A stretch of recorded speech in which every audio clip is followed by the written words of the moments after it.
Welcome back, everybody, to the final recap of the World Chess Championship match between Jan Nepomniachtchi from Russia against Ding Liren from China. We've had an explosive match up to this point. After 14 rounds of classical chess, the score was tied 7-7, and the players move on to the rapid tiebreaks. If you haven't been living under a rock and you are in the chess world, you probably know what happened. You probably know that these players did not need a blitz section to determine who the new world champion is going to be. But I'm not going to spoil the party. I'm not going to tell you yet who the new world champion is. But what I will tell you, and you might be wondering, why is Fabi not in this recap once again? Well, don't worry about it. Fabi is going to be in the recap. I'm just here to tell you that unfortunately, and I did not realize that in the moment, the mixer, this guy that you see right here, which controls this guy, my microphone right here, unfortunately turned off quite early on in the stream, and you're not going to get any sound from me. So you might be seeing me on the screen. I'm not 100% sure how our editor is going to approach this situation, but you will be hearing Fabi, and you will get a masterclass analyzing all the ins and outs of the games being played in the rapid time control. So without further ado, let's get straight into the action with the recap of the rapid tiebreaks to determine who will be the new world chess champion. I mean, sorry I couldn't join the last round, the 14th round recap, but we had like 3 hours or 4 hours of just pure rook endgame, and it was pretty draining to talk about a position where nothing's happening for hours and hours. So it was actually very welcome to get the rapid chess to talk about, because there's always action in rapid. It's just the nature of it, right? In classical chess, you could have those positions that drag on for a long time, but in rapid chess, nothing ever drags on. So Ding Liren drew after the 14th game the white pieces for the first rapid game. It's 4 rapid games, so it's even, but maybe you prefer white in the first game, maybe you prefer black. In any case, he got the white pieces. So he played d4, knight f6, knight f3, d5, pretty standard in this match. He's played one time the London system, one time the Collet system with e3. London system is with bishop to f4. In this game, he chose a third option, c3. So basically trying all these little lines, which look a bit harmless, but they lead to a tough fight. I recently played this against Artemiev, and I chose, it was an Armageddon game. Artemiev was playing it to win, right? He was a must-win game. He was choosing this line. So it's not just like a drawish or boring line. I played c6, bishop f4, and knight to h5, which is also playable, but maybe not the best option. Instead, Jan chose, I think it's not surprising, Jan has been going for very concrete solutions in the openings. He chose c5. Very concrete solution, because if you play bishop f4, you're basically playing in London now, but with c3, which is a bit less flexible than with e3. So there's no point to playing bishop f4 here. And if you don't play bishop f4, then you have only one other logical move. I mean, you take on c5, otherwise there's no point to play. If you play e3, it's just super passive. And black can just play e6, basically playing in London with the bishop on c1. So d takes e5, grabbing the pawn, e6, attacking the pawn again. Ding played bishop to e3, first line of the computer. A lot of strong players played b4, but after a5, black has the idea, for example, after e3, of taking on b4, cb4, and b6.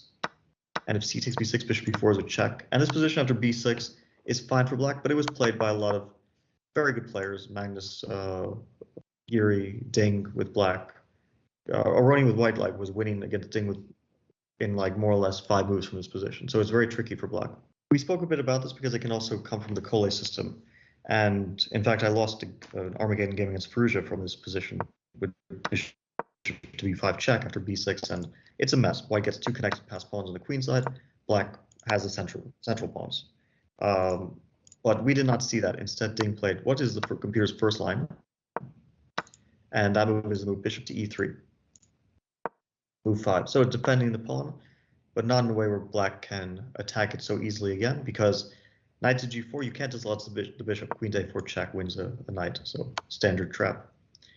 That's why Jan decided to play bishop e7. He's leaving the c5 pawn as a problem for later.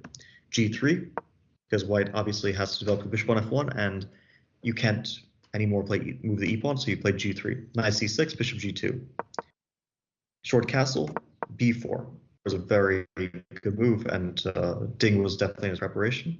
The point is, what was shown in the game, knight to g4, dislodging the bishop from e3, and now bishop to d4. And the reason why he played b4 is shown in the following line. e5, you try to chase the bishop away. This was not what Jan played, but it could have been. e5, h3, e takes d4, h takes g4, d takes c3, and now b5.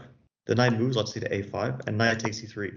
And because your rook is open on the h file, you have a very, very dangerous initiative. For example, bishop takes c5, queen to d3, and then after black defends against the queen h7, checkmate, knight takes d5, and white has like so much activity that this is more or less close to winning for white. So after bishop d4, Jan played a waiting move. Queen to c7. I think he was also prepared here. And the point was after Ding castled, now he plays e5, h3, the same as in the other line. Now e takes d4. Yeah, e d4. We see this in the game. hg, dc, knight c, knight takes b4. The rook is on h1, so white cannot create threats against the h7 pawn. Nevertheless, after knight takes b4, it's still very tricky for black. Ding played the move a3. So the point is knight c6, knight takes d5, wins a pawn with tempo. And it's not so much even the pawn, it's just the fact that white's activity is really, really dangerous. Black will probably get the pawn back, but because the knight on d5 is so strong, for example, queen d8, rook to c1, bishop takes g4, you got the pawn back, but queen d3 followed by rook fd1. White has a really, really dangerous initiative here. That's why Jan played the best move, bishop to f6. Little intermediate move.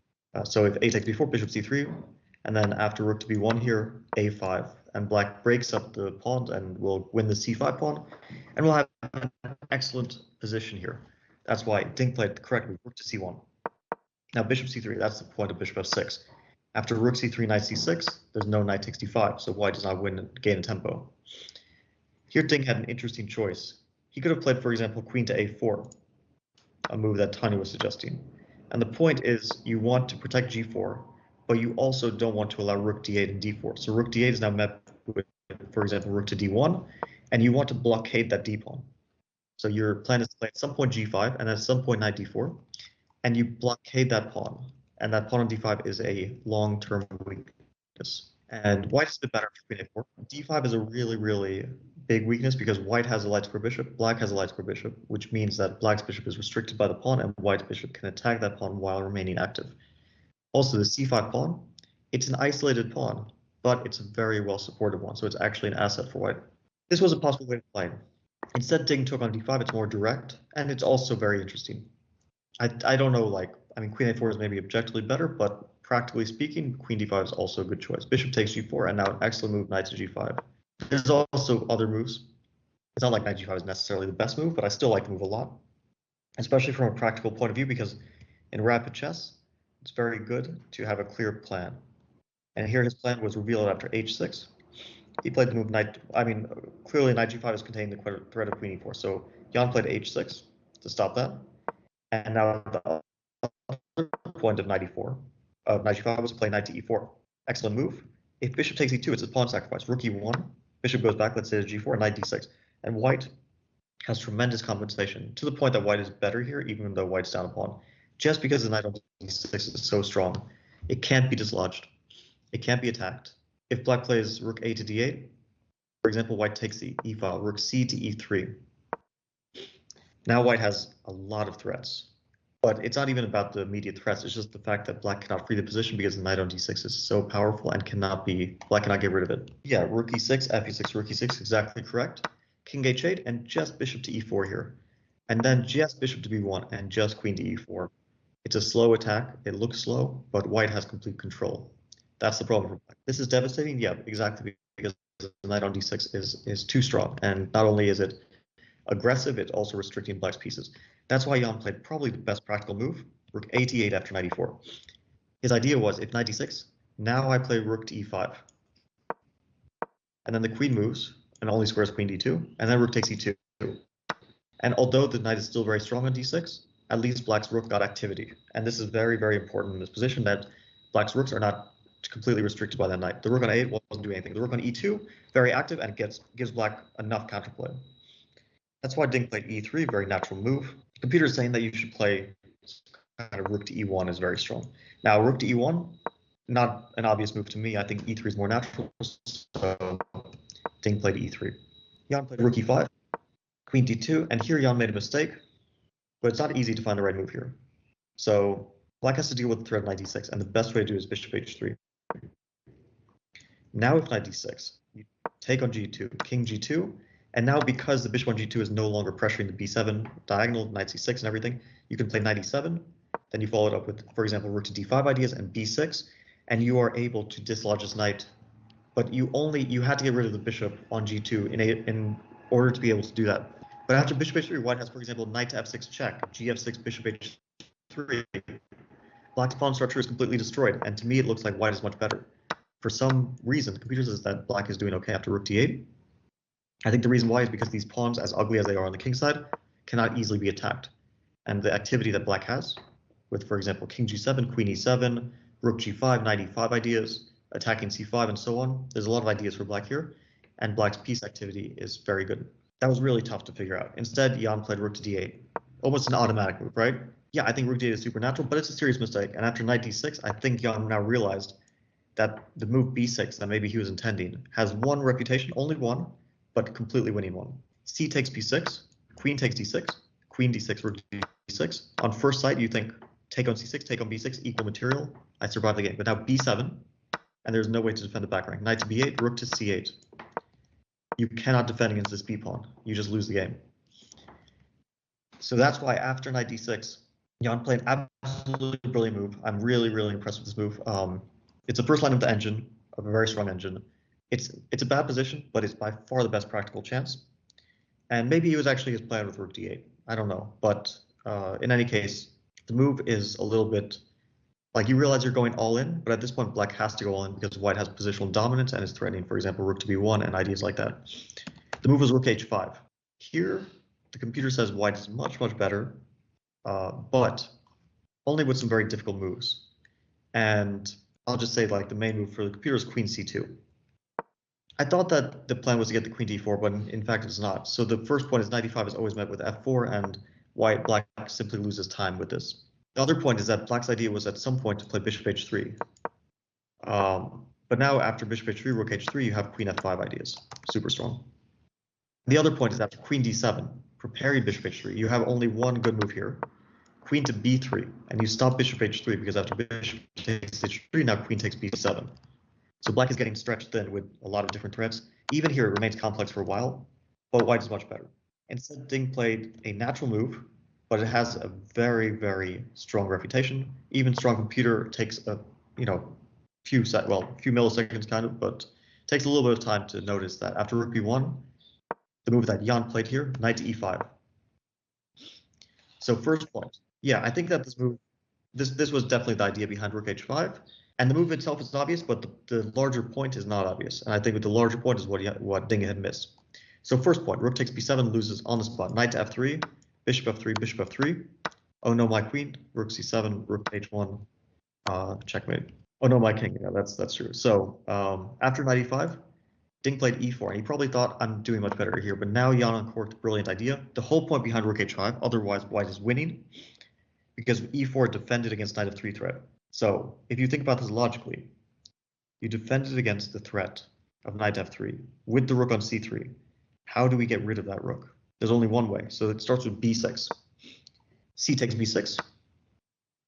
By the way, in the commentary, we were focused on this move f4. And it took us a little while to see that after knight f3, bishop takes f3. C takes b6. It looks like rook h1 is not leading anywhere for black because king f2, rook h2. And just king takes f3, and black's attacking white's queen, but black's queen is also attacked, so white wins. But after cb6, call move queen to e7. Now the threat of rook h1 is on the board again. Rook takes f3, rook takes d6. And this position is kind of a draw. Queen d6, b7. But okay, pretty clear that it's kind of crazy for white to go for this, right? So instead, Ding played cb6, and now the whole point behind b6, and the whole point behind rook h5, a takes b6. Deflection of the rook on c3. If rook takes c7, knight to f3. If king f1, knight d2 picks up the rook on b1. If bishop takes f3, bishop f3. Again, white cannot stop this checkmate. It was another case of oh no, my queen with ab6. But in this case, it's not only the only way to survive for black, it's absolutely correct, and it even leads to an advantage for black. And by the way, Jan saw this undoubtedly when he played 22 rook h5. So it's a very impressive sequence. very imaginative too. Here, Ding, who was already getting in trouble because he probably missed this whole b6 when he played rook b1. He found the only move to survive, knight to b5. Otherwise, you just lose your knight on d6. I think he saw knight b5 when he played c takes b6 because he had the option f4. So he was just double checking. And I think the reason why is because he saw knight b5 and then he started to get worried. Rook takes d2, knight takes c7. And he was worried knight to d3 is coming. And after knight to d3, black is attacking even in the endgame. So knight takes f2 is a deadly threat.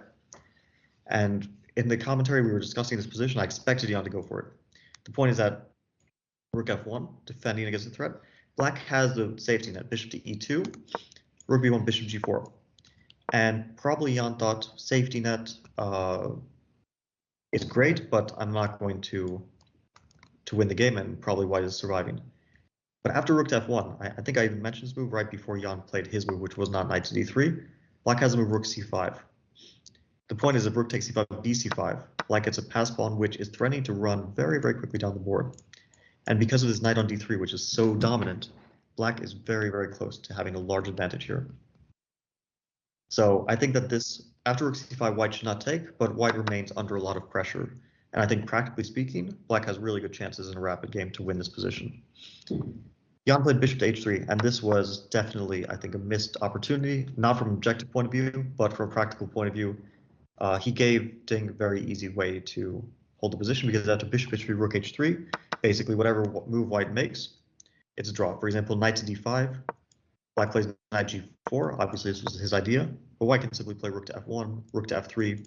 There's a million ways to defend the threats. So Ding was no longer in danger. After rook h3, he played king g2, rook h5, and rook to b5. Excellent move, pinning the knight. It can't go to g4 anymore. Jan played rook to d1 with the idea that rook to dh1 is threatening checkmate. But here, Ding played a nice little accurate move, knight d5.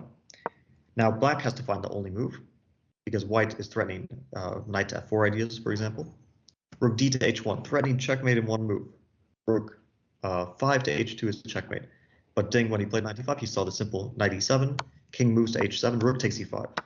Looks like you're winning material or going to an endgame, rook e5, king h1, rook e7. Of course, Ding, knowing that he was in danger, he was happy to have seen this bailout. Instead, Jan decided to repeat rook h2, king g1, rook h1, king g2, rook h2, and draw was agreed in the first game of the match. Yeah, so the first game was really, really impressive, really well played by both of them. I think it was actually higher quality than most of their classical games, which is kind of a funny thing. But I do feel like even though the evaluation bar or the computers are not going to point this out as a big moment, I think when he didn't play knight d3, he did miss some equity. He did leave a little chance on the table. Maybe it was only 20% chance to win, but it was some chance and it was completely safe. And his bishop h3, I think, is a minor miss. So second game, Jan has the white pieces. We see a return, and let's rush through the opening moves because we saw a return to the anti-martial that these guys have bashed heads in again and again throughout this match. d3 line move 6, what Jan has been playing most of the match. b5, bishop b3, d6, and now he played c3 twice. He played a3 once in this match. Now he decided to play a4. a4 is an invitation to the b4 line, but it's also an invitation to the bishop d7 line.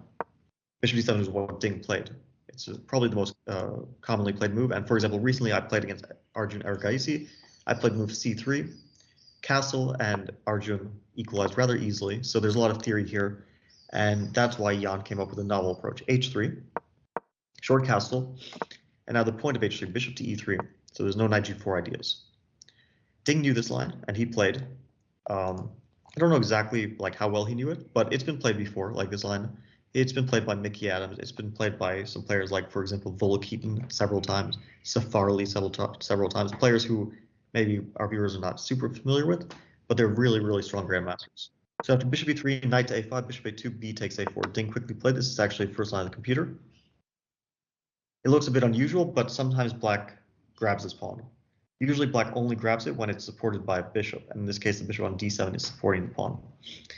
Black also only grabs this pawn when the bishop is on when white's bishop is on a2, because with the bishop on c2, white would simply recapture the pawn. If at any moment white gets this pawn back without ruining the position, white has a slight advantage, or even a large advantage because black has the isolated a pawn on a6, right? Jan quickly played bishop d2, and I was expecting to move c5 here. Looks supernatural.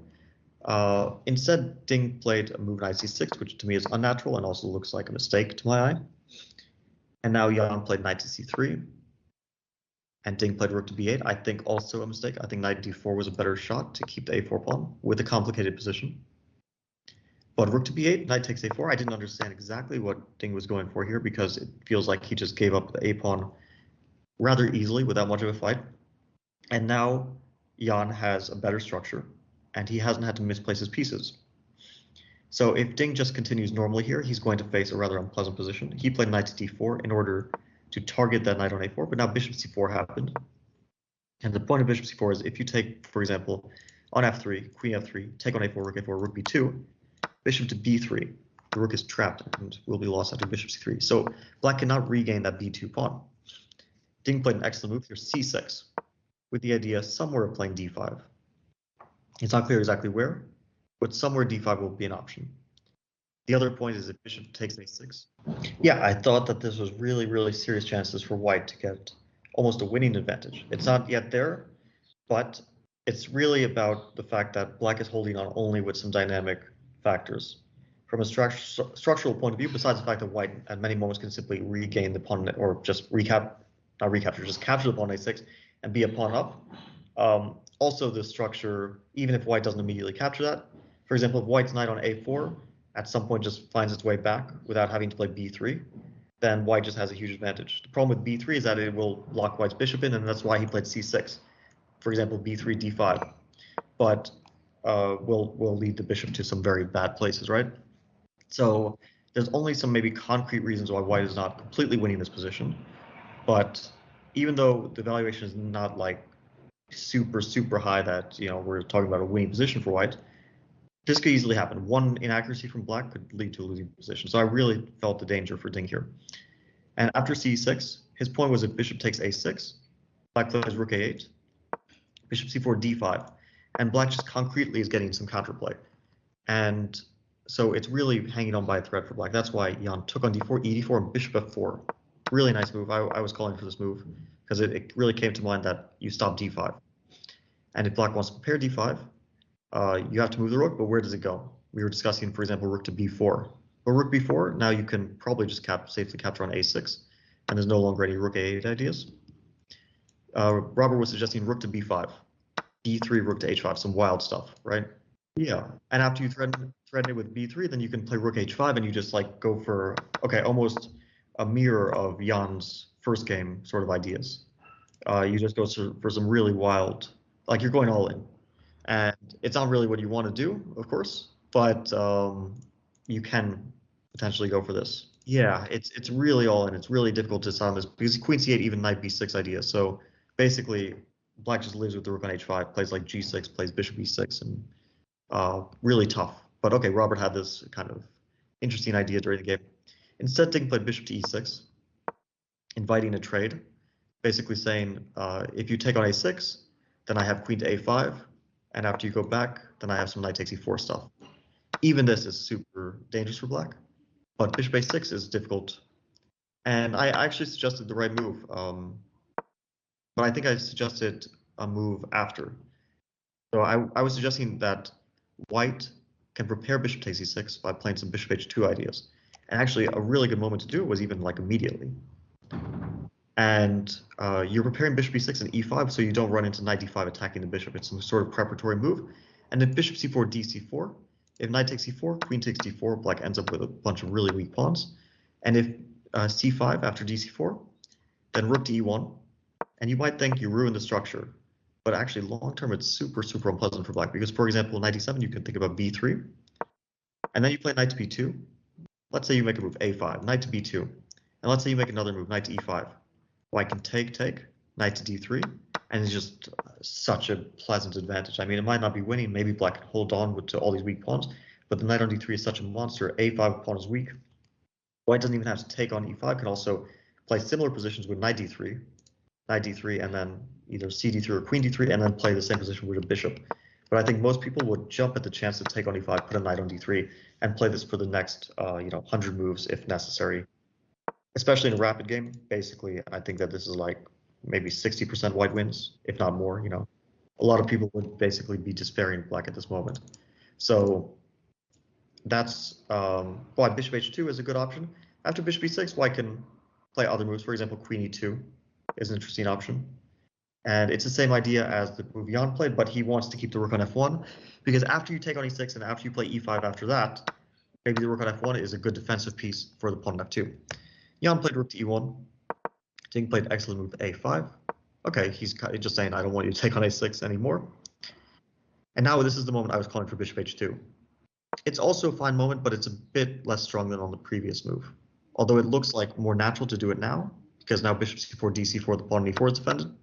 Here black can play knight d7, and white doesn't have bishop takes a6. So maybe it was like very timely to play the move e4. Instead, Jan played queen to f3, and I don't like this move so much because it takes away the idea of bishop takes e6, because then your queen is on the f file and is in the way of black's rook, and so you're kind of taking away some of your ideas. And I think e5 was also a very interesting option. Black will play knight d5 because you don't want to take on e5 immediately, and then you drop the bishop back to g3, and black, it's not like super bad, but black has to be really, really accurate and is probably going to be in a long defense. I think this is a moment when you just go with your intuition, and sometimes your intuition leads you the right direction, sometimes it doesn't, but this is just pure intuition. In this particular case, Jan's intuition it didn't work out. I mean, the moves he made are kind of natural, but they weren't the best ones. And I don't think we can be critical of them because it's a difficult position, and white is actually, I think, burdened by the amount of choice, the amount of good choice, because it looks like everything is very tempting, everything's very good, and to sort through all these options, you maybe ideally would like more time. But in any case, after queen to f3, he's already starting to let his advantage slip. It's not like they're bad moves or anything, but he's and he pointed out to maybe that he had some very serious winning chances in this game, because he was saying afterwards that like game 2, definitely I had some serious edge after the opening. So queen to f3, rook to b7. Okay, computer doesn't say it's the best move, but anyway, looks like a really natural move to play d5. So the rook doesn't hang on b8. e5, very timely. Knight to d5. And here I think was actually the moment when he made a serious mistake. I mean, I was saying this move is supernatural in the commentary, bishop to g3. And just from a practical point of view, you don't allow Ding some concrete stuff. Just wait for him to show his intention. If d takes e5, bishop e5, now you trade it on your terms, the pawns. d4 is hanging. And I think he was maybe worried about knight to b4 stuff after bishop takes e5. But take on e6, fe6, queen g4, attacks g7, and e6, and it's kind of a disaster for black. Maybe he was thinking bishop g3, knight b4 immediately. But here again, bishop e6, fe6, queen g4. And if knight takes c2, e takes d6. And then the problem for black is if you take on d6, queen e6. And then bishop f6, there's many strong moves, but knight c5 is really, really strong. When you don't care about this exchange, because knight b7 and knight e6 are threats, and white just wins. So after bishop g3, the advantage is really serious. And it's actually because Ding, after e5, maybe didn't play the most accurate way, which was knight to d5, a bit of an inaccuracy. But instead of that, he took on d6, bishop d6, queen d6. And here white's advantage is starting to really just be nothing. And although, like, structurally, white is much better, black's knight is coming to b4, and white's knight is a bit off to the side. It turns out that white's advantage was not like eternal or anything. I think he was playing a little bit too simplistically and maybe a bit casual. So queen e4. Here knight to b4 was a very good move, followed by, for example, rook to e2, rook to e7, and then rook to e8, and black is actually getting the e file and has basically an equal position. Knight to f4 was played instead. Here I think it's like super difficult. White has only one path to an advantage. It's just too difficult. b3, I mean, just too difficult, I think, this move. Because after bishop takes e4, you have to take with the b pawn. And you leave your knight on a4 completely stranded. Yeah, it's really tough. Yeah, but dc4 allows d3 ideas always. That's the thing. So okay, I think b3 is almost like, even I'm not even sure if it's like objectively so much better, but it was like the best chance, but it's too difficult. Instead he played queen e5, most natural move, take, excellent move here, rook b4. d3 is allowing some kind of complications with g3, which computer says is kind of still okay, but it's a pawn sacrifice. Knight g6, rook a5, dc2, rook c1 regains the pawn on c2. White is up a pawn, and somehow the computer says black is still okay. Rook b4, far better to my eye. Rook c5, and now d3. So this was the point. Rook b4 is provoking b3 or rook c5, and then d3 at a better moment. So rook b4, rook c5 was played d3, and the point of d3 is if c3, you might think I'm winning the c6 pawn, but rook takes a4 happens, rook a4, d2, rook a1, you might think, oh, I'm stopping the pawn. Knight e2, king to f1, knight to c1. The rook on c5 sadly cannot get back to the d file in time. Black promotes, wins the game.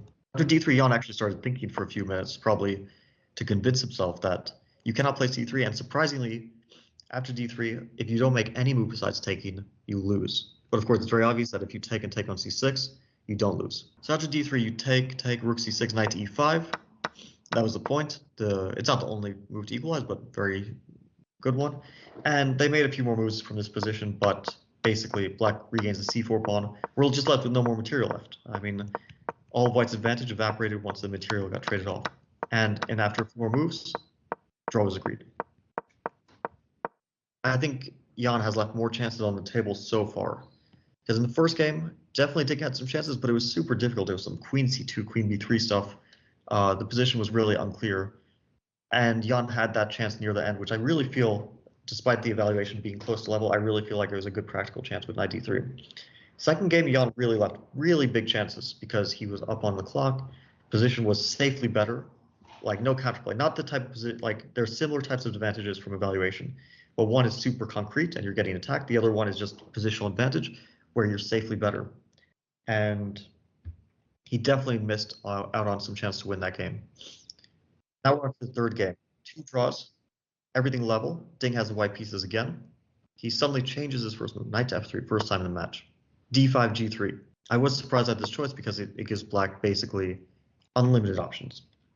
And Ding has kind of played this recently, for example, against Anish. He played it, and so it's not a surprise for Jan at all. He played it in Baikonze against Anish. Knight to f6, bishop g2, e6. Invitation to the Catalan. After e6, castle bishop to e7, c4 castle, and here white plays d4. We are into a mainline Catalan, which of course Jan knows very well, so, and it's also theoretically just kind of equalizing, so Ding avoided it with the move b3. And this is why I said he played against Giri recently. From Baikonze, that game continued d4 after b3, e3, c5. Super ambitious play from black. Knight to e5, queen c7, f4. Knight bd7, knight d3, e5. Just going through some kind of crazy theory. That's knight a3, a6. Bishop b2, bishop d6, g4. And this was like Ding's prep against Anish. And he eventually lost the game, but he was also winning for a large part of it. And it's just some crazy stuff. So Jan did not prepare that line. Instead, he plays c5.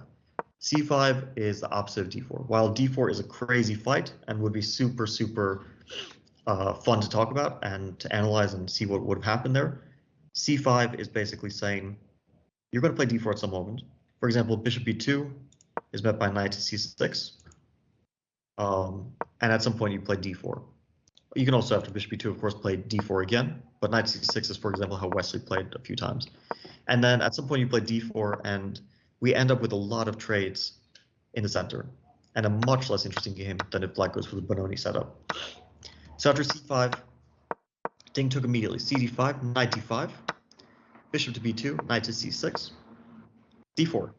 Otherwise, black just has a healthy position. White has to strike in the center to put pressure on black. cd4, knight d4, knight d4, queen d4. Also, bishop takes d4 as a move, but after bishop d4, black can play b6, put the bishop on b7, and again, we see very, very sterile type of position. But Ding played queen d4, bishop f6, queen to d2. His idea is after bishop e2, queen b2, he has a slight pressure because the bishop on c8 is struggling to get into the game. For example, b6, knight c3, bishop to b7 is already bad. Knight d5, bishop d5, rook a to d1. Black ends up with a rather poor version of an isolated pawn position. Jan played a brilliant move, which was also his preparation. I was kind of pointing to a really funny move here after queen d2. which is the move knight to c3. Actually, never played before, but it doesn't lose material. The problem is after knight c3, white simply plays queen c2. You don't take on c3 because it doesn't win material. You don't take on d8 because knight takes e2 is an intermediate check, winning a pawn. But you play queen c2, and after knight b1, very simple, rook a to b1. Bishop takes b2 and queen b2, or rook b2. I don't know which is better. But this is the type of position which looks like it's completely harmless, but black is actually in a lot of trouble because the bishop on c8 cannot develop. So even with very limited material, white does have a lot of pressure here. Jan chose a better version of the same thing, knight to f4. Again, if queen d8, knight takes e2, intermediate check, winning a pawn. If bishop takes f6, queen d2, knight d2, knight e2, intermediate check, winning a pawn. Knight f4 has been played by Wesley, Duda, Mamedyarov. This is a relatively new idea, but relatively modern idea, but it's a very effective one at equalizing. G takes f4 was played, queen d2, knight d2, bishop b2, rook a to d1. Black has gained the bishop pair, but remains without much development. Bishop to f6, knight c4, rook to b8. Yeah, no, he was well prepared, and I think that it's also very typical for his style in the openings. Usually we think of Jan as a very exciting player, and indeed he is, but in the openings he's super, super solid. He plays the Petrov, he plays the most solid line of the Catalan, he plays the Queen's Gambit declined. He's an exciting player, but he has a very solid repertoire, and the reason for that is because he played a match against Magnus Carlsen, and all his openings that he prepared there were super solid, the Petrov and so on. And all those openings that he played there, he kept as his mainstay repertoire in other tournaments. So this is not a surprising line that he played. And he continued bishop to f6, knight to c4, and rook to b8. The idea of rook b8 is very clear. Black has one issue. The c8 bishop is still not developed. Once you get that bishop out, black has the two bishops and no issues here. After rook b8, knight to e5 was played. And it's funny to me that like Tanya was saying, I'm sorry to call Tanya out in this way, but she was saying that bishop takes e5 after knight e5 is a disaster. And I was like, why is it a disaster? And in fact, it turns out that after f takes e5, although you gave up your bishop pair, you're super solid. And you can play, for example, b6 followed by bishop to a6. And I think you equalize, or bishop b7. You equalize rather comfortably here. However, the move that Jan played is also a good one. It's kind of what we predicted, but bishop takes e5 is fine. Rook d8 was played. It's very simple. You want to trade rooks, and you want to avoid any kind of knight like, let's say, you need to get your pieces out. But if you play b6, there's knight c6, right? Which is maybe also okay, but you don't want to allow the knight there. If you play bishop to e7, there's some kind of knight e7 stuff. Take, and then your bishop on e7 gets targeted. So you trade the rooks. Rook takes d8, bishop takes d8, rook d1. Looks like white got all the development in the world and the open d file. Here, black can play bishop c7. And after knight d7, you can take and bishop takes f4. So after bishop c7, white should make a preparatory move e3, that is. And then, for example, black can play king to f8. Now, if king e7 and f6, black slowly frees himself. f6, then b6, and you slowly force white back. So knight d7, very direct. Bishop d7, rook d7. You win the b7 pawn, but after bishop b6, bishop takes b7, rook to d8, a forced trade rooks. And as we know in opposite bishops, with the trade on the board, nothing really happens. It's just a draw. Because one pawn, the nature of obstacle bishops is just two draws. So this was one easy way to draw. Instead, he played bishop to e7. Same idea, king f8, f6, and so on. That's why Ding struck immediately, knight d7, take, king to f8, bishop takes b7. Now, after rook to d8, white can escape the rook trade with rook c7. However, after rook c7, Jan simply played a5. And after a5, the idea is I want to play bishop b4, I want to play g6, then I activate my rook on the second rank, I start to attack your pawns, and white cannot attack black's pawns. White can also not create a pass pawn very easily. So it turns out that although white is up a pawn here, there's simply not even the hint of danger. It's just a draw. There's nothing to do. Rook c4 was played, bishop b4, and rook c2. Ding was trying to cover the second rank, but now rook d2 happened. In order not to lose pawns, he took on d2, e3, bishop b4, king f1, king e7, and then they just made a few king moves, king e2, king d6, back and forth, king d3, bishop b1, king e2, bishop b4. You cannot make progress with white. Also, your kingside pawns are getting targeted, so basically you can't even activate your king, and a draw was agreed. It's clear that near the end of the match, both players were running out of ideas, but Jan actually had some sort of like, in the anti-martial, you could always pick some little move and play on rapid. For Ding's repertoire, it's just a bit harder because he doesn't have like that place where he can at least look for like one little move for playing rapid. Well, I don't know if this will like make sense, but from point of view of someone who like prepares openings at this level, it's just like pretty clear that Jan is in a better opening situation because he has a more direct place to kind of push, while Ding is spread out. He's like he hasn't stuck to one repertoire, so basically he's trying this line here, jumping there, and when you jump a lot, the problem is that you don't really know where your opponent is going to go. So although it makes you less predictable, it also makes it less clear where you can target your opponent because you haven't been like pushing them in one line again and again. So Ding has been he just run out completely. In Rapid, you could still kind of get away with it because, yeah, Rapid is just fast chess. It tends to get random at some point, but it's still not ideal. So fourth game. If this game is drawn, they go to Blitz. If this game is won by either player, that player is world champion. It is like everything's riding on this one game. If they go to Blitz, who knows what happens? I mean, just like 5 minutes, 3 seconds, 2-game match, basically. Just you might as well flip a coin at that point. Obviously, I'm exaggerating a bit, but it's as pure a 50-50 as you can imagine. So they repeated the Andy Marshall, exactly the same line up to bishop d7, h3, castle, bishop e3, everything the same. Knight a5, bishop a2, b takes a4, all the moves that were repeated in the second game. And let's remind our viewers that bishop d2 was played there, and white did get an advantage. But for sure, he figured that after bishop d2, Ding would improve with c5 in the second game. That's why Jan struck first with a surprise, knight c3. The plan is clear. You're trying to target the a4 pawn. Rook to b8, and now bishop to b1, first line of the computer. The point is, if rook takes b2, knight takes a4, rook to b8, knight to c5, knight to c6, knight d7, queen d7. You can take on a6, for example, immediately. You have the bishop pair. Your bishop on b1, it's a bit silly, but you'll play c3, you'll get it out. Symmetrical structure, basically very close to equal, but white has a bishop pair. That's a little bit of a nibble, and perhaps Jan was happy with that. I would have thought also black might not be too dissatisfied with that, but instead, Ding played super ambitious, queen e8. And actually, I like this move, because the only way to regain the pawn now is b3. And I was talking to one of the guys from the Spanish chess.com commentary team, and he was like, did you see this possibility? Because they're analyzing with engines, and on the English broadcast, we weren't analyzing with engines. And after b3, he was like, did you see this option of like king h8, knight takes a4, knight to c6, and then knight moves from a4, knight c3, for example, attacking a6, and g5. And I was like, what? No, we didn't. Because without a computer, you never consider this. But the computer shows it immediately. Like Strong Engine immediately shows this. And he was asking me about this. I was like, no, we didn't consider this at all. We were thinking like, okay, after b3, most natural move is c5. So c5, I was like, okay, c5 he's going to play for sure. And then Ding plays it. Knight takes a4, knight c6. And still there was like some crazy lines where black can always engineer this g5. And the only reason that you can do this, like you can almost never do this, but because the bishop is on b1, black can basically go all in on the king side because the bishop is on b1. And it takes time to get that bishop into the game. So for example, after 16, knight to c3, again, black could have considered some g5 ideas. Like king h8 is a move. You sack on a6 and then you try to get g5. Like you can play rook g8 followed by g5.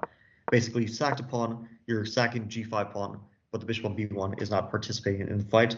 And it's a matter of time. Exactly. And so after knight c3, which was actually a very serious mistake, and I think a crazy move. Like I was telling Tanya and Robert, like after knight c6, 100% c3 is going to be played.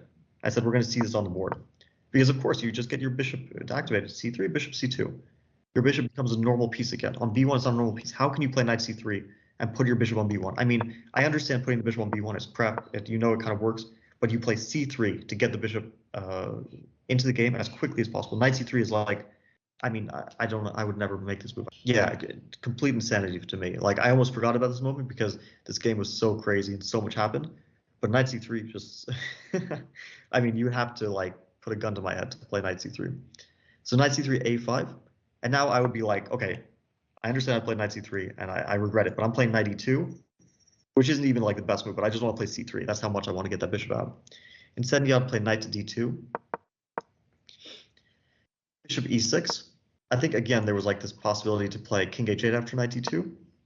And after f4, e takes f4, bishop takes f4, and g5. bishop takes g5, and rook g8. This is what I'm like, I didn't come up with this myself. The Spanish guys were telling me about this. Miguel Ruiz Santos, he was doing commentary with Pepe Cuenca and with David Martinez.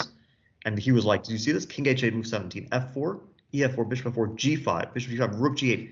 You sacked a pawn, you sacked your g pawn, and then bishop f6, rook f6, you're down a piece too. But suddenly queen e5 comes, you attack c3 and f6. And again, it's you played the knight c3 move. Computer says -3. So basically, Ding at this point, his position is so, like, because you put your bishop on b1 and knight on c3, it's so tempting for black and actually objectively good to just go for like brutal, like caveman style attack. Okay, so anyway, bishop e6 was played instead of, yeah, this is like super exciting stuff. Bishop e6, Ding played a good move. But after knight c4, he could have been more patient here, because white will take basically an eternity to get the bishop from b1 into the game. You can play like queen d8. You play queen d8 and you just defend your a5 pawn. Okay, instead he played dynamically d5. It's actually a mistake. And it's a mistake for the same reason. After e d5, knight d5, knight d5, bishop, if white takes on d5, bishop d5, white simply plays c3 and the bishop on b1 is back. It's like if you're going through a dark tunnel and you're kind of terrified that you'll never come out. And then you play c3 and suddenly you see the light at the end of the tunnel. It's like there's this tunnel in Switzerland. I once went through it. You know, you drive through it and it's 17 kilometers. 17 kilometers through the tunnel. No, but with traffic, it took an hour. And after an hour going through a tunnel, you feel like claustrophobic. And I don't know, I felt super nervous at the end of that. And that's how I feel about this bishop. But after knight d5 c3, suddenly you're at the end of the tunnel, and white is doing okay. The computer still says about equal. But instead, Jan played bishop d2. He really did not care about his bishop. And after bishop d2, knight to f4 was super really, really dangerous. You just go for the attack. Bishop on b1 is out of the game. I think from purely intuitive point of view, it's clear that white did something wrong. Instead, Ding played knight c3, bishop c3, bishop c4, bc4. I think this was not the right way to play, but it's possible. It's just that knight f4 was so strong compared to this. Here, bishop d8 was played to defend a5, bishop d2, bishop c7, and finally, Jan played c3. And right as he got his bishop a little bit more into the game, now the bishop can eventually go on c2, and it looks like more or less decent piece. It can go to a4. If the position opens up, it goes on that diagonal. And at this moment, white has finally equalized after his super, super risky play. Ding played f5, aggressive. Rook e1, rook to d8. Rook d8 could be questioned, but okay, natural move. Jan played rook to a2. I mean, this position is very double-edged, so basically you can make a lot of moves, and it's not very concrete, so it's hard to say what the best move is. Queen g6, queen to e2, queen to d6 with the threat of e4.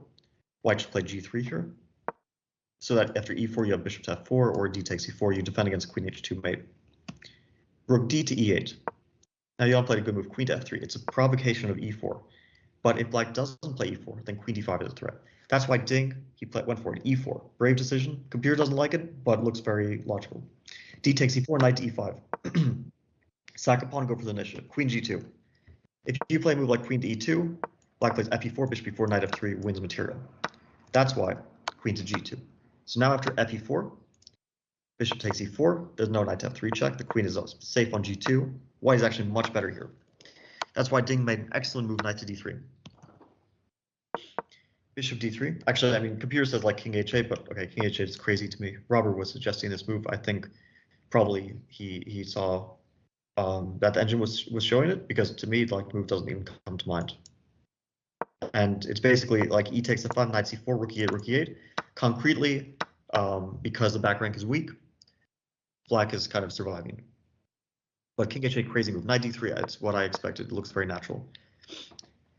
So white's bishop, which finally got active, it's now forced to take on d3. I was actually considering rook e3. And after fe4, rook e4, you can't take on f2. That's why I was super attracted to this from white. Tanya mentioned after rook takes e4, the correct move, rook to b8. Attacking b1 and bishop d3, queen d3, black gets enough counterplay to draw. Instead, Jan played the best move, bishop d3, queen d3, e takes f5, rook e1, bishop e1, queen takes c4. The point is queen b1 is met by rook to e2, or queen d5 first, followed by rook to e2, even more accurate. So basically, after bishop takes e1, queen to b1, move 34. Queen d5 followed by rook e2. So queen takes c4 was played. Now basically, black has won back one of the pawns. And he has a very dangerous passed a pawn. I was pointing out this in the broadcast that this pawn is super, super dangerous. I said, like, this could easily turn the tables. But objectively, because I also saw, like, rook takes f5 is happening. Objectively speaking, the concrete nature of the position is that white has a brilliant move here, rook to d2. And if rook takes f5, queen c6. And just black's pieces are kind of hanging in thin air. For example, after queen c6, rook to f7, rook to d4. Okay, it's absolutely impossible to find this.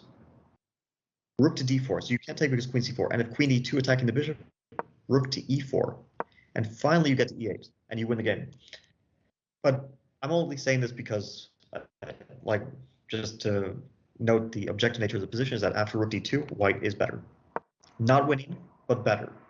And for example, after rook d2, black plays bishop to e5, and objectively speaking, probably is a draw, but white is definitely pressing because black cannot take on f5 so easily. And the a pawn, although dangerous, is not advancing so quickly. So white was better. Instead, Jan played rook a1. I think rook d2 is like, okay, maybe in a classic game you find it not in a rapid game. So rook takes f5. So basically, I don't see the engine during the analysis. I never have the engine. I see the bar go up and down, but very often, like, the bar is not very accurate.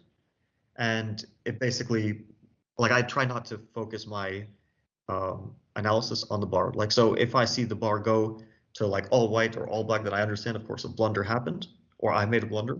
And at least that's like, I can explain to the viewers that, okay, I made a move and it led to the bar going from equal to all black. So there was a blunder. Now let's figure out why the blunder was made.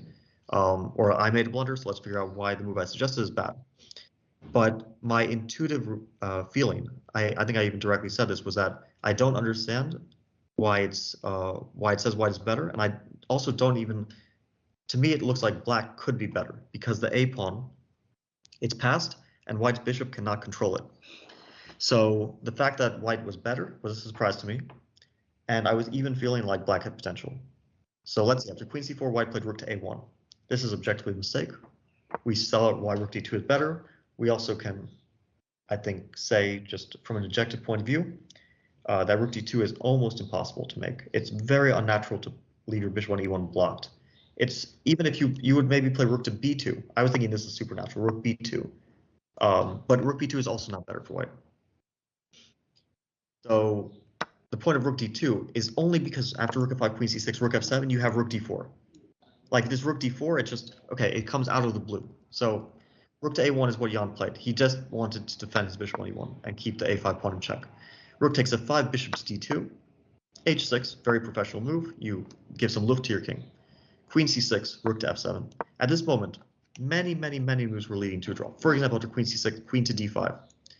Queen takes c7. And we were looking at this line. Queen takes c2, queen c8, rook f8, queen c5 looks better for white. Here, many moves lead to a draw. a4, for example. And we saw that after a4, the pawn can't be captured because queen d1. And the simplified nature of the position means that it's a draw. But I said rook f7 was natural move, and Ding played it. Rook f7, rook e1, king to h7, getting the king out of any rook e8 checks. Here, I was expecting Jan to play queen to e4, because after take, I think the position is out of danger for white, and because the pawn on a5 is blockaded, rook to a4 at some moment. And I don't feel like white risks. It's a draw, and I think Jan was more ambitious, but I think that this was a safe path. He played bishop to e3, bishop to e5. Here, I think there was a few ways that white can simplify the game, but Jan was super ambitious.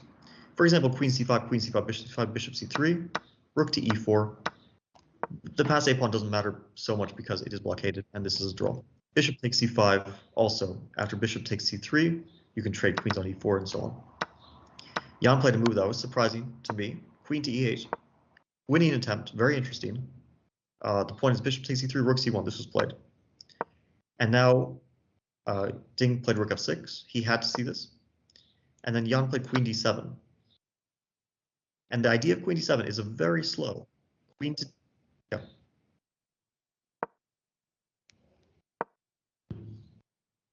So after rook f6, because rook c1 was threatening rook takes c3. And if the rook goes, for example, to c7, then bishop to d2. So you put the rook on f6. No rook takes d3 because the rook is no longer hanging. And at bishop d2, you play queen to d4 or rook f3, but queen d4 is super simple. And bishop d2 was a forced draw. If queen d4, bishop c3, queen f2, king h1, queen f3 with perpetual. If bishop d2, rook f3, I think you can just take on c3, take everything, queen e4. And if king h8 or g8, queen e8 with perpetual. If g6, queen e7, queen g7, queen takes c5 with the draw, because although black has a passed a pawn, black king is also too vulnerable, and it's just going to be a draw. Jan played queen d7, and he probably thought, I'm playing queen d1 next, and I'm playing queen c2 next, and black cannot stop that in time. Because if the queen moves to b3, queen d3. But Ding found a move, I'm sure he saw it in advance, queen to e2. Breaks the pin, and if rook c3, queen e1 check wins the rook. So you can't take. At this moment, Jan could have taken on c5, but he was worried about bishop e1, I'm absolutely sure. But after, there's a move that I didn't see. I thought bishop e1 would win the game, but queen to a7 defends f2 from afar, and black does not win, and it's a draw. But black is the one drawing from a position of strength here. Instead, Jan played queen to d5. And I was thinking that here Ding would play bishop d4, forces a trade on d4, queen d4, and it's 3 against 3, just drawn position. Neither side can play for win here. Instead, Ding got super ambitious. He played bishop to b4. His point is now after bishop c5, now bishop e1 is super dangerous, because you have to put the queen on g2 to defend f2. And although it's still equal, it looks really dangerous for white. Jan instead played queen e4. Now they repeated king g8, queen d5, king h7, queen e4, and here I was expecting a draw. Jan was expecting a draw. He was waiting for it. Everyone was expecting a draw. I didn't even realize that there was a move here, which, like, I was thinking, okay, after queen d5 check, you can play rook f7, but now bishop c5 is a different story. Bishop to e1, and you can defend on e1, f2 in a variety of ways. For example, queen d8, king h7, queen b6, and it's a draw. You also don't have to take on c5 because the rook on f7 is pinned in a kind of annoying way. You can just play king to g2, and you have enough compensation because the rook is pinned. So that's why king h7, queen e4. He started to think, and we kind of, like Tanya, I think, mentioned that you could maybe play rook to g6 here.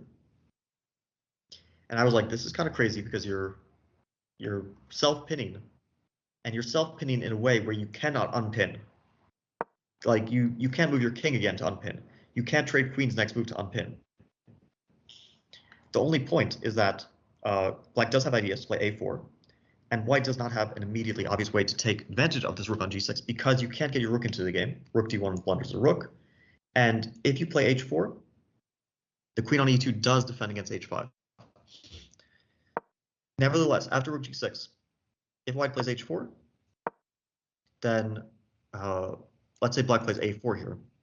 Now queen to f5 threatens h5.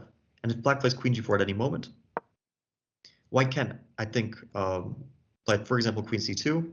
It's a complicated position, and I think black doesn't really risk. But his h4 move immediately would keep perfectly good compensation, and the computer says 0, 0, 0. Still, I think rook g6, even though it doesn't change the evaluation, it is a brilliant move because, first of all, it's a very gutsy move, right? You're low on time. You're taking a decision which could be risky, and it showed the awareness that maybe white's decisions going forward were a bit more difficult than black's. And the point why is because after h4, black always has queen to g4 as a bailout, because h5 is really difficult to engineer. And after h4, queen g4, for example, you can kind of like you can take on g4, rook g4, bishop c5, but obviously black doesn't risk. But if he had played h4, I think white is also probably just going to draw this game, because you always keep that idea of h5. Instead, Jan played queen to f5, and he was thinking maybe that you take on c5, but then c4 happened. After c4, you can't attack that pawn easily because it's advancing into c3. For example, queen e4. Actually, I thought the move was c3 here, which also looks interesting. But in fact, now I see the computer says queen e4, bishop c5 wins on the spot. Rook takes c4, bishop e3 wins, and queen c4, you enter a winning rook endgame, taking on g3 in the end. So obviously this position is very subtle. It's not like black is obviously winning or anything. And in fact, after c4, white is still within drawing margin. But from a practical point of view, black doesn't risk and white does. So queen f5, although it didn't change the evaluation objectively, was a huge mistake. And after c4, white is on the precipice of losing. And there's only one move that cleanly draws. That's move queen to f4. And the point is you avoid the bishop c5 and you provoke c3. And after c3, you go back to f5. And now the point was you take away black's idea of breaking the pin with queen d3. So you provoke that pawn 2 squares forward, or 1 square forward, just so black doesn't have queen d3. And here black cannot make progress. It's shocking to me. It looks winning for black. The computer shows 0, 0, 0. I think queen f4 is absolutely an impossible move. And that's why I say queen f5 is a huge mistake, because queen f4 is simply like just ridiculous stuff to me. Instead, he played h4, and h4 loses for one reason only. It's not because of queen g4, because after queen g4, white can play queen d5, c3, and queen d3, and white somehow keeps the pin. This position is so enormously difficult that even when I see the engine, I don't really understand why some positions are equal. But I do understand why after h4, queen d3 is super strong. And already here we were saying Ding is winning. And the reason why is because if you trade queens, c takes d3 is just 2 passed pawns in endgame, pawn up. And not only pawn up, but just 2 passed pawns is so powerful. If you move the queen anywhere else, you no longer have a pin. He played queen to f3, and now black had a remarkable way to win. Bishop d2, rook d1, and c3. And that bishop and pawn duo just wins. It's game over. It's almost resigned here. But Ding did not find it, and he gave Jan because the position is really tough, he gave Jan a really golden opportunity to get back in the game. Rook to f6, queen to g4. It's still probably winning, but c3, rook d1. Jan started to defend very well. Queen g6, queen to c8, rook c6, queen a8. They were both super low on time. And here, so basically, with this rook d1 move, which was a brilliant practical idea, his idea was after c2, I'm going to play rook d8, c1 queen, bishop c1, rook c1, king to h2, and there's a threat of rook h8, and this looks scary, but there's one move which ends the game on the spot, queen to c6, rook h8, king g6, no more checks, and most importantly, if white's queen moves, there's a checkmate on h1. And after c2, if white's rook goes back to c1, you just resign, bishop to a3. So c2 was game over, but Ding was bluffed. He didn't play c2 because of rook d8, for sure. He was low on time, and he got bluffed. He got nervous. He played rook d6, and rook d6 actually spoils the win. Rook takes c6, queen takes d6. He probably thought the more I simplify, the more that it's impossible to stop my c-pawn. But in fact, after queen e4, queen g6, queen c4, the position is objectively a draw. It's not like 0, 0, 0. It's not like the game is drawn by force, but black cannot make progress here. And the reason why is because if your bishop moves, you lose c3. If your a-pawn moves, you lose your bishop. And if your c-pawn moves, c2, h5, queen h5, queen c2, and the material becomes more limited. And although black is still up a pawn and has some winning chances practically, objectively, the evaluation is 0, 0, 0. That's why Ding played queen b1, king h2, brilliant move. The point is if king g2, at some point there's queen e4 check. For example, a4, bishop d4, queen e4 check. Some ideas like this. So he played king h2 to get out checks. Brilliant defense from Jan. a4, and now another brilliant defense from Jan. Bishop to d4. The point is if c2, queen f7, winning the game. Checkmate on g7 cannot be averted. Bishop f8, queen f8 still with checkmate threat. If you play a3, and that's what Jan did, then white has a variety of ways to draw. But it's difficult. A variety of ways. First of all, bishop takes g7, king. I think bishop g7 is impossible. Because after king g7, you think you don't have perpetual. It's completely impossible, even if you have loads of time. Maybe with 20 minutes you could calculate. But king g7, queen c7 is perpetual. We don't have to go through all the checks, but basically it's perpetual check. It's impossible. The move which I think is possible to find is move h5. And I was kind of suggesting this move, but I wasn't 100% sure. And the point is, you want to threaten queen to f7, but you want to avoid queen g6. And you allow a2, then queen f7 just wins the game. You can't stop checkmate on g7. If c2, queen f7, black survives here because he has a desperado queen g1 sacrifice. But otherwise, you can't defend g7 without this desperado sacrifice. h5, black, of course, has many, many ways to draw. For example, queen to f5, queen b4, and c2 is a draw. But white has won a piece and will be able to stop black's pawns and make a draw. So h5, game is a draw. There's no way for black to press this, I think.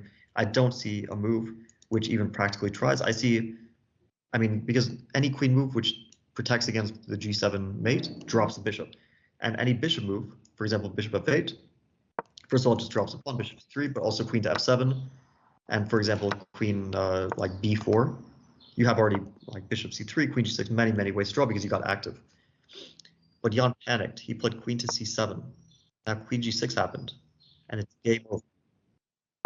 No, it's super tough. It's just a really tough defense. But h5 is findable, but it's really tough. Queen c7, queen g6.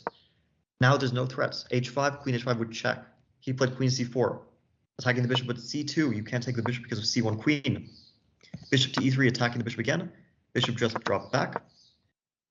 Surprisingly, this move is not super accurate, but I think at this point, even if white can maybe objectively like put up some resistance, practically you just can't do it. Okay, the best move was bishop e1. I think it's super difficult. Bishop d6, most natural move. Anyway, the best chance here was queen d5, but from a practical point of view, you will never defend this. It's just impossible. Like 0, maybe 1% chance. That's about it. Instead, Jan played king to g2. His idea was threatening h5. Ding found the last very important move of this game and of this World Championship match. And people didn't notice this move, but without it, black will struggle to win this game, in fact. And the move is h5. Because, for example, if you play one waiting move, bishop to f8, I play h5.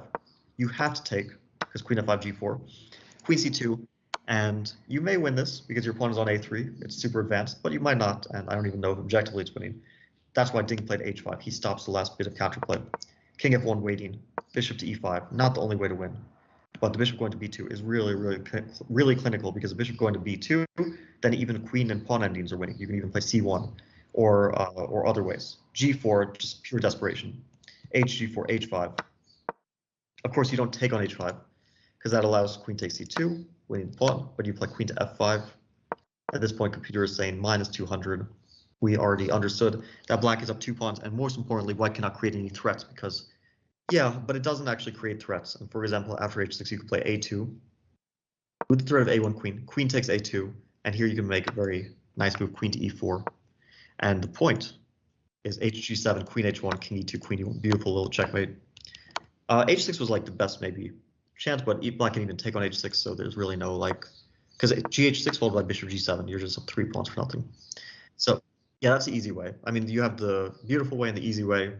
Now my computer started to get a bit stronger and started to say mate in 21 after queen f5. Jan played queen d5. Here everything wins. G3 very accurate. Threatening g takes f3. Threatening queen c1 queen and queen f2 mate. f4, a2. Queen takes a2 to stop promotion. Bishop takes f4. There's nothing more to do. If bishop f4, queen f4, or c1 queen, you just promote all your pawns, you checkmate, and that was the end of the game. And not like we'd seen a lot of swings in this match, a lot of back and forth, but this was the first time when Ding took the lead in the match. The first time in the entire match he took the lead. Just coincidentally, it was also at the moment in which Jan could no longer regain the equality in the match. He could no longer make a comeback because the match is over. So Ding chose the really perfect moment to take a lead in the match. Like, if this is the only moment you really want to lead in the match. I mean, you want to lead, but it doesn't mean so much as we saw, because like you win, you lose, and it goes on. It no longer went on after this. This was the end of the match, and Ding Liren was world champion. Yeah, it was really close. I mean, I can really empathize very strongly with Jan. I really felt that at the. Obviously, I didn't feel like he felt it, but I definitely felt his pain. I mean, it's partially the fact that it happened twice, but I think the first time was not so painful because he was never close, and this time he was super close. He left his chances on the table. He actually was closer than Ding to winning for like 99% of the match. Just once, Ding had his one chance, he took it. Ding had no chance in this match to win the match, like to close it out, until the last game. That was it. It was one chance he had, and he took his one chance. Jan had chances in game 12. If he wins, he more or less closes out the match. Game 14, if he wins, he ends the match instantly. So he had two huge chances. Game 12, if he wins that game where he was winning, then he's basically like 99% favorite. He just needs one draw in the final two games. If he draws that game, he's like, let's say 85% favorite. He just has to draw his last two games. In game 14, he was like pretty much just winning. You did a recap. Our viewers can check that out, but he was pretty much just winning with that move rook b3, and he just let it slip. He had all the time in the world. He wins that game with the black pieces, golden opportunity, match is instantly over. Once Ding got one chance to win the match, he played rook g6. He like felt the moment. He felt the chance. I don't know. It was some sort of sixth sense in him. Like I really can take this now. Maybe his confidence just like reached its peak at that moment. But whatever the reason was that he felt at that moment, like I should win this game, and I really can win this game, and I can win the match at this moment right now. Or maybe he just thought he's objectively better in the position. But whatever it was, it led to him taking his chance. And we can talk about the quality, who played better. It was super even. It's hard to say who played better, but the separation between them was Ding felt the opportunity to become world champion, and he took it. And Jan, he didn't really feel the moment. It looks like I said this throughout the commentary, that he doesn't seem to feel like he's really on the verge of becoming world champion. If someone had just whispered in your ear, like, game 12, like, this is it, you can become world champion pretty much right now, just concentrate, just focus. Or game 14, just focus. It's like, this is your opportunity to become world champion. You will not have a million chances to do so. Jan was given all the chances in the world, and he was given more chances than pretty much everyone, right? I mean, more chances to become world champion than I can think of any other player in history, pretty much, besides the players who actually became world champion. So, I can feel his pain, because it's one thing to not be close, like against Magnus. He just lost a bunch of games. It's another thing to stare it right in the face and not to grab it. So for Ding, of course, I feel his joy, for sure. I mean, I can't imagine. Well, I can imagine a bit, but I can't imagine fully, of course. Yeah, he really took his chance at the last moment, and we can talk a lot about different things in this match, but that is the essence of it. Yes, the entire Kazakhstan World Championship cast, yeah, if you want to call it a cast, is there, and I'm actually looking forward to playing all of them, like very much so, because it's one thing to look at these guys play, and obviously I've played them before, but I really feel like getting in the ring too, and it'll be interesting to see how the match affects them negatively, positively. Jan could have a great tournament, Ding could have a great tournament, they could both have bad tournaments, we just don't know. Richie could have a great tournament, maybe he'll be the benefactor of this preparation and everything. So it'll be interesting to see what happens next week in Bucharest Grand Chess Tour. To everyone who followed our recaps, thanks. It was a long journey. And to everyone who watched the commentary, also thank you for following that. And it's all over, but it was definitely a fun one, and it feels like a bit of a saga has concluded.